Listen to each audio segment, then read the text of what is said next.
మూడవది దళితుల స్థితిగతులు ఆంధ్రప్రదేశ్ రాష్ట్రంలో. నాలుగవది రాజకీయాలు.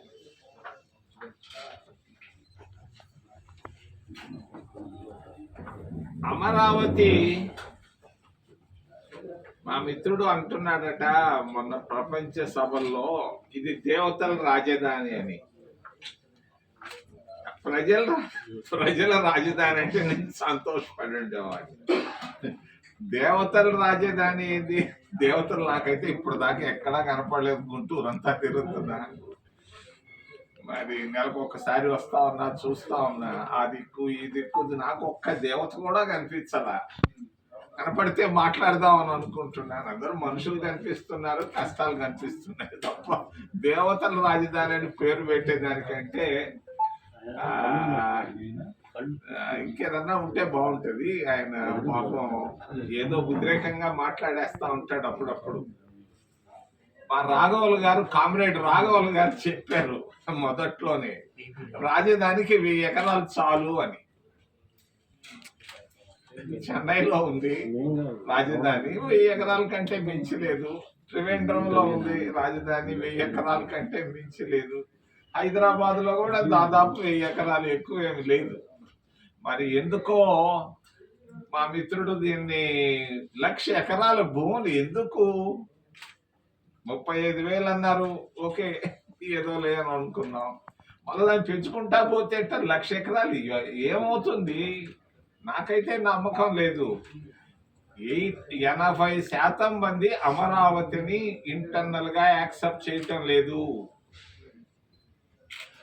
బయటపడటం లేదు కొన్ని కారణాల వల్ల. నేను ఈ మధ్య అంతా రాయలసీమలో అడిగి తిరిగి కనుక్కున్నాను. కొన్ని జిల్లాలు, ఇతర జిల్లాల్లో కూడా యాక్సెప్టబిలిటీ చాలా ఇంపార్టెంట్. ఇటువంటి చేసే ముందు ఆయన అమిత్ షా దగ్గర అప్రూవల్ తేవాలంటాడు. మరి నిన్న చూశాను ఆ ఫోటోల్లో, నాకైతే బాధేసింది. ఈయన కాళ్ళ మీద కాలు వేసుకొని మాట్లాడాలా? ఈయన మామూలుగా నానేం కూర్చున్నాడు అమిత్ షా ముందు. ఆ అమిత్ షా కాలు మీద కాలు వేసి మాట్లాడుతున్నాడు అర్ధరాత్రి. నచ్చలా నాకు. చంద్రబాబు స్థాయి చంద్రబాబు తగ్గించుకుంటున్నాడు. ఆంధ్రుల ఆత్మగౌరవం దెబ్బతింటా ఉంది అక్కడ. జాగ్రత్త. వారానికి ఒకసారి పరిగిస్తున్నావు, వారానికి ఒకసారి మీ దగ్గరకు వాళ్ళు పరిగెత్తాలా? నువ్వు ఎందుకయ్యా వారానికి ఒకసారి అర్ధరాత్రి పోయి అమిత్ షాతో మాట్లాడి సైగ్గా ఏడుకొస్తావు? మళ్ళా ఏందో నాకైతే ఈ అమరావతి మళ్ళా ఇది ఒక కన్నులాగా తయారవద్దని నాకు అనుమానం వస్తా ఉంది. యాక్సెప్టబిలిటీ చాలా ఇంపార్టెంట్. ఏదో వీళ్ళు ఫారిన్ కంపెనీలు వచ్చున్నాయంట, గుంటలు తవ్వుతున్నారంట, ప్రోగ్రెస్ ఏదో చేస్తా ఉన్నారు, చూస్తా ఉన్నారు. కానీ అమరావతి పైన రైతులకు ఎక్కడ అన్యాయం జరుగుతుందో అనుమానం నాకుంది. రైతులు కూడా ఏమంత సంతోషంగా కనపడటం లేదు. మా నాయుడు గారు మాత్రం బాగా సంతోషంగా అటు ఇటు తిరుగుతున్నాడు. కానీ కొంచెం జాగ్రత్త పడితే మంచిదని చంద్రబాబు నాయుడుకి సున్నితంగా సలహా ఇస్తూ, రెండవది మహాత్మా గాంధీ ఉపాధి హామీ. చాలా మందికి తెలియదు ఈ ఉపాధి హామీ పథకం ఎక్కడ పుట్టింది అనేది. ఇది ఒక గొప్ప దేశభక్తుడు కామ్రేడ్ హరికిషన్ సింగ్ సుర్జిత్ మనసులో పుట్టింది ఇది. 8 తీన్మూర్తి లేన్, 8 తీన్మూర్తి లేన్ లో పుట్టింది ఇది. నేనున్నాను ఆ దగ్గర 2004లో. నేను ఆయనకి చెప్పాను, తలా 2 బరిగుడ్లు పట్టిస్తాము ప్రతి పేదవాడికి గ్రామాల్లో ప్రతి సంవత్సరం. దీనివల్ల వైట్ రెవల్యూషన్ వస్తుంది. అంటే గ్రీన్ రెవల్యూషన్ అనేది ఒక పక్క, వైట్ అంటే మిల్క్ వైట్ రెవల్యూషన్ వస్తుందని నేను ప్రధానమంత్రికి జాబు రాశాను. ఆ జాబు ప్రధానమంత్రి ఆఫీసులో కూడా ఉంది ఈ రోజుకి. మరి ఆయనకు కూడా చెప్పాను. ప్రకాష్ కరాత్ గారు ఒప్పుకోలేదు దీనికి ఆ రోజు, వైట్ రెవల్యూషన్ 2 బరిగుడ్లు పట్టించేదానికి. దీన్ని పేదవాళ్ళ వ్యక్తిత్వాన్ని కూడా పెంచాలి. ఆర్థిక అభివృద్ధే కాదు, పేదల వ్యక్తిత్వాన్ని కూడా పెంచాలి. ఇండిపెండెంట్ గా వాళ్ళని తయారు చేయాలి. ఇండివిజువాలిటీ వాళ్ళు రావాలన్న సంకల్పంతోనే ఈ గ్రామీణ ఉపాధి హామీ పథకాన్ని తీసుకొని వచ్చారు. మరి గ్రామీణ ఉపాధి హామీ పథకం తీసుకొచ్చినప్పుడు నేను ఇంకో పేరు కూడా పెట్టాను దానికి, రాజీవ్ గాంధీ ఉపాధి హామీ అంటే ఒప్పుకోలేదు. మహాత్మా గాంధీ పేరు మీద ఉంటేనే బాగుంటుందని మరి ఆ పేరుకు మహాత్మా గాంధీ ఉపాధి హామీ పథకాన్ని పేరు పెట్టాం. మరి ఏందో మోడీ గారి మనసు ఏందో నాకు అర్థం కావటం లేదు. ఏంది మహాత్మా గాంధీని గుంటుకోవడం ఏంది? ఈరోజు అవసరం ఏముంది? మహాత్మా గాంధీ ఆయన స్వతంత్రాన్ని కొరకు బాగా ప్రయత్నాలు చేశాడు, ఊరూరు తిరిగాడు. మరి అంతేకాదు అన్టచబిలిటీ, అంటరానితనాన్ని తీసేసేదానికి కూడా పోరాటం చేసినటువంటి ఏకైక నాయకుడు భారతదేశంలో. అంటరానితనం అనేది చాలా ఘోరమైంది. ఊళ్ళలోకి రానిచ్చేవాళ్ళు కాదు, మరి బళ్ళుకు రానిచ్చేవాళ్ళు కాదు, గుళ్ళకు రానిచ్చేవాళ్ళు కాదు, మరి పాఠశాలలోకి రానిచ్చేవాడు కాదు, మనిషిని తాకేవాళ్ళు కాదు. అటువంటి అంటరానితనాన్ని, క్రూరమైన అంటరానితనాన్ని పోరాటం చేసినటువంటి ఏకైక నాయకుడు మహాత్మా గాంధీ గారు. మరి ఆయన పేరుని తీసేయడం అనేది పొరపాటు, సరిదిద్దుకోవాలని మోడీ గారికి నేను సలహా ఇస్తున్నా. భారతీయ జనతా పార్టీ కూడా చేసుకునే నిర్ణయాల్లో వెనక ముందు రానిచ్చేవాడు కాదు, మనిషిని తాకేవాళ్ళు కాదు. అటువంటి అంటరానితనాన్ని, క్రూరమైన అంటరానితనాన్ని పోరాటం చేసినటువంటి ఏకైక నాయకుడు మహాత్మా గాంధీ గారు. మరి ఆయన పేరుని తీసేయడం అనేది పొరపాటు, సరిదిద్దుకోవాలని మోడీ గారికి నేను సలహా ఇస్తున్నా. భారతీయ జనతా పార్టీ కూడా చేసుకునే నిర్ణయాల్లో వెనక ముందు ఆలోచించాలని నేను తెలియజేస్తూ, మూడవది ఎస్సీల పరిస్థితి ఆంధ్రప్రదేశ్ రాష్ట్రంలో అధ్వానంగా ఉంది. మరి ఎస్సీల పైన ఘోరమైనటువంటి అత్యాచారాలు జరిగాయి క్రితంలో.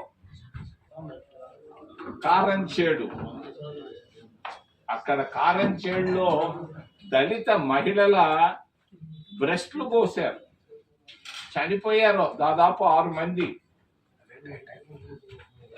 ఇది దేశ చరిత్రలో మర్చిపోలేనటువంటి విషయం. మరి ఒక్కరి పైన శిక్ష పడలేదు. చంపినట్టు ఆధారాలు ఉన్నాయి, ఒక్కరికి శిక్ష పడలేదు. రెండవది చుందూరులో దాదాపు 9 మందిని కోశారు, అవయాలు కోశారు, గోనె సంచుల్లో వేసి కుట్టారు, ఆ నదిలో బారేశారు. కానీ ఒక్కరికి శిక్ష పడలేదు. 30 సంవత్సరాలు దాటిన భారతదేశంలో జ్యుడిషియల్ వ్యవస్థ కూడా కుంటుపడతా ఉంది, బలహీనపడతా ఉంది అనే దానికి ఈ 2 సంఘటనలు బాగా స్పష్టంగా తెలియజేస్తున్నాయి. జ్యుడిషియల్ వ్యవస్థ దెబ్బతింటా ఉంది. చంపింది నిజం, చచ్చిపోయింది నిజం, కేసులు కొట్టేశారు. ఎట్ట కొట్టేస్తారా? కింది కోర్టులో కొట్టేశారు, కింది కోర్టులో లేదు కానీ పైన సుప్రీంకోర్టులో కొట్టేశారు ఆధారాలు లేవని. దీన్ని బట్టి మనకి ఏమనిపిస్తా ఉందంటే జ్యుడిషియరీ కూడా కొంచెం బలహీన పడతా ఉంది భారతదేశంలో అనేది బాగా స్పష్టంగా కనపడతా ఉంది. ఈ మధ్య కాలంలో నేను తెలియకుండానే పోయి కూర్చుంటున్నాను హైకోర్టుల్లో. ఏం జరుగుతా ఉంది హైకోర్టుల్లోని? అన్ని కోర్టులో కూర్చుంటున్నాం, మన ఢిల్లీ హైకోర్టులో కూడా కూర్చున్నా, తెలియదు వాళ్ళకి నేను ఎవరు. మరి ఎక్కువగా ఆర్థిక విషయాలపైన కాన్సన్ట్రేట్ చేస్తూ ఉంది ఇండియన్ జ్యుడిషియరీ. టెండర్ల పైన, కాంట్రాక్టర్ల మధ్య తగాదాల పైన, మరి ఇటువంటి వాటిపైన ఉంది. కానీ సామాజిక న్యాయం, సామాజిక స్పృహతో జడ్జీలు వెళ్లాల్సిన అవసరం ఉంది. సామాజిక స్పృహ తగ్గినందువల్లే ఈ చుండూరు కానీ కారంచేడులో కానీ శిక్షలు పడలేదు. పోనీ ఈరోజు ఎస్సీల పరిస్థితి ఎలా ఉంది? దారుణంగా ఉంది ఆర్థికంగా. చదువుకుని నిన్న పోయి నేను ఎక్కడో కాళహస్తిలోనో ఎక్కడనో ఒక సచివాలయంకి వెళితే అక్కడ కూర్చోన్నారు మహిళలు. ఏం చదువుకున్నారంటే ఎంటెక్, అందరూ ఎంటెక్లే. ఏంది వాళ్ళు చేస్తుండేది? ఎంటెక్లు చదివి సచివాలయంలో కంప్యూటర్లో వాళ్ళు ఇచ్చే 20,000కు ఏదో కంప్యూటర్ కొడతా ఉన్నారు. ఎక్కువ మంది ఎస్సీల్లో ఉన్నారు, ఓబీసీల్లో ఉన్నారు. ఇది చాలా దారుణంగా ఉన్నాయి పరిస్థితులు. మరి నిరుద్యోగం అనేది కొట్టొచ్చినట్టు కనపడతా ఉంది. దీనిపైన ఆలోచన పెట్టాలి చంద్రబాబు నాయుడు. నిరుద్యోగులకు ఉద్యోగాలు ఇచ్చేదానికి ప్రయత్నాలు చేయాలి. మరి దరిద్రం అనేది బాగా కనిపిస్తా ఉంది గ్రామాల్లో. 4,000 రూపాయలు పెన్షన్ ఇచ్చేసి అయిపోయింది నా పని అనుకుంటే లాభం లేదు. ఈరోజు గ్రామాల్లో కనీసం 3 పూటల్లో 1 పూట భోజనం కూడా జరగటం లేదు. ఈ ఉపాధి హామీ పథకం అనేది బాగా బలహీనం అయిపోయినప్పటి నుంచి ఈరోజు గ్రామాల్లో 3 పూటల్లో 1 పూట కూడా భోజనం చేయటం లేదు. మరి దళితులకు ఇచ్చినటువంటి ఇందిరాగాంధీ కాంగ్రెస్ పార్టీ ఇచ్చినటువంటి ఎస్సీ ఫైనాన్స్ కార్పొరేషన్ 2 ప్రాంతీయ పార్టీలు మూసేశాయి. గత 11 సంవత్సరాల్లో పనిచేయటం లేదవి. చాలా మందికి తెలియకపోవచ్చు. నేను ఎంపీ కావడానికి, రాజకీయాల్లోకి రావడానికి కారణం ఎస్సీ ఫైనాన్స్ కార్పొరేషన్. చాలా మందికి తెలియదు. ముందు తర్వాత చెప్తాను. ఎస్సీ ఫైనాన్స్ కార్పొరేషన్ రేపు బడ్జెట్ లో కనీసం 1,000 కోట్ల రూపాయలు పెట్టాలని చెప్పి నేను చంద్రబాబు నాయుడిని డిమాండ్ చేస్తున్నాను. గుంటూరు నుంచి ఆయన దగ్గరలోనే ఉన్నట్టున్నాడు, రాత్రే వచ్చున్నాడు. కనీసం 1,000 కోట్ల రూపాయలు ఎస్సీ ఫైనాన్స్ కార్పొరేషన్ కి రాబోయే బడ్జెట్ లో పెట్టి తీరాలి. నీ కష్టాలు ఎన్నైనా ఉన్నాయి. నీ పింఛన్లో 4,000 చాలదు. అది కాదు పరిస్థితి. ఖచ్చితంగా 1,000 కోట్లు ఇవ్వాలని తెలియజేస్తూ చివరిలో రాజకీయాలు. జగన్మోహన్ రెడ్డి, రాజశేఖర్ రెడ్డి, వైఎస్ఆర్ కుటుంబం దాదాపు 11 సంవత్సరాలు ముఖ్యమంత్రిగా ఉన్నారు రాయలసీమ జిల్లాల నుంచి. చంద్రబాబు నాయుడు 15 సంవత్సరాలు ముఖ్యమంత్రిగా ఉన్నాడు. మరి వీళ్ళ రాజకీయ పరిస్థితులు ఏంటి? ఈరోజు వైసీపీ కానీ టీడీపీ కానీ ఇక్కడ ఊరికే మాట్లాడుకుంటారే కానీ ఢిల్లీలో బీజేపీకి అనుకూలంగా ఉన్నారు. మోడీ కనుసన్నల్లో వాళ్ళు ఉన్నారు. మోడీ కన్ను కొడితే కింద కూర్చోమంటే కింద కూర్చుందని రెడీగా ఉన్నారు, లేమంటే లేసేదాన్ని రెడీగా ఉన్నారు. మరి వైసీపీ కానీ టీడీపీ కానీ ఎన్డీఏ ప్రభుత్వంలో ఉన్నాయి. మరి ఊరికే ఏదో ఆర్థిక ప్రయోజనాల కొరకు నువ్వు నేను అని తిట్టుకుంటున్నారు. కానీ ఈ 3 3 in 1 అని చెప్పి నేను తెలియజేస్తూ, మరి ప్రాంతీయ పార్టీలు సంపూర్ణంగా విఫలమైనాయి. అటు వైసీపీ కానీ ఇటు టీడీపీ కానీ సంపూర్ణంగా విఫలమైనాయి. ప్రజల ప్రయోజనాలు కాపాడలేకపోతున్నాయని తెలియజేస్తూ ఏదైనా ప్రశ్నలు ఉంటే అడగమని మిమ్మల్ని